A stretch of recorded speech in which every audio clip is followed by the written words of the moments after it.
কোটা দূর করা এবং আমাদের চাকরির বয়স 35 করার জন্য, এই দুইটা উদ্দেশ্য আমাদের ছিল।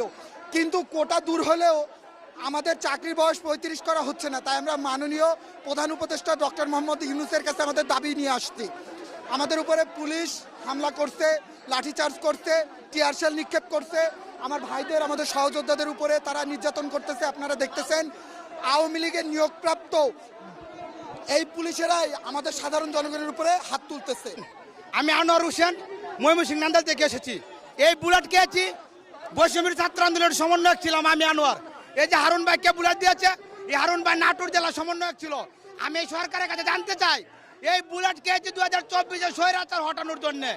আবার কি আমরা আপনাদের ভাই হয়ে কি ভাইদের কাছে বুলেট খেতে পারি?